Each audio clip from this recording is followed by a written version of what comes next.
រណីសមុទ្រឡងលៃឆ្លើយនឹងសំណួរអង្គសក្នុងភាសាខ្មែរយើងនាំគ្នាតែមានចេះសំមួយតួបញ្ញាជារាំង33តួឯសាំងពេញតួ15ណាមិញស្រានិស័យសម័យនេះណាពួកយើងកុំមកដល់23ពិនតទៅជំនុំបណ្ឌិតមិនដឹងប្រាជ្ញក្រិតកែខៃយ៉ាងណាអរគុណចំពោះចម្លើយដែលមិនបានឆ្លើយមួយអក្សរខេមរាបញ្ញាជាទាំង6សិកតន្តានឹងត្រីសំណាមានប៉ុន្មានជីវិតបញ្ញាជានឹងមាន7តួសំស្ដាយសំណួរប្រាសំឡំពី4តួប្រតិស័ព្ទពេញទីបុរមនារីត្រូវចងចាំទុកបញ្ញាជានឹងជាអង្គខោសាមានប៉ុន្មានអក្សរាប្រាជ្ញ5ទំនុកខោសាគឺកងក្រលំប្រាជ្ញបាន5ទុកមានប៉ុន្មានដែរថ្លៃបញ្ញាជានឹងសូសំលេងតូចមិនគិតកងដោយខោសាពីស័យមាន15តួចរណីខោសា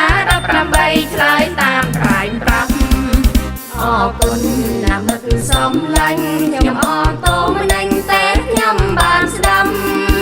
កុំមកយើងរៀនសាសំតាមមាគាច្បាប់អង្គសរសាខ្មែរ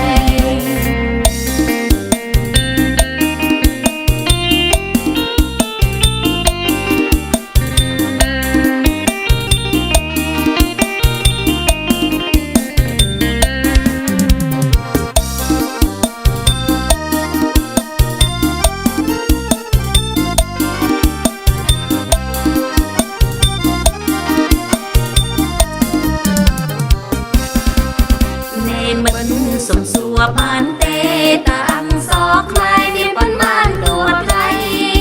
ទាំងស្ដាប់យ៉ាងជាណាំចរណៃសមុទ្រឡងលៃឆ្លើយនឹងសំណួរអង្គសរក្នុងភាសាខ្មែរយើងនាំគ្នាតែមានចេះសំមួយតួបញ្ញាជាណាំ33តួឯសាំងពេញតួ15ណាមិញស្រានិស័យសម័យនេះណាពួកយើងកុំមកដល់23ពិនតទៅ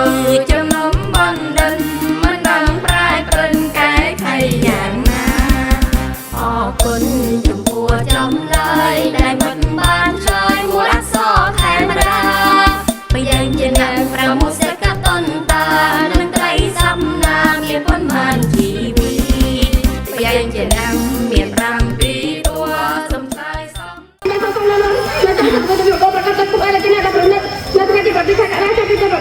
្រជាជនទូទៅប្រទេសនេះគឺសកម្មភាពអនុម័តការខុសប្រព្រឹត្តរបស់រដ្ឋាភិបាលកម្ពុជាថាប្រទេសអាចជាការមកដល់របស់ខ្មែរទៅបានអង្គការយូណេស្កូយកក្រុមដាក់ក្នុងបញ្ជីតែតែថាគូពិភពលោកក្នុងថ្ងៃដដែលនោះ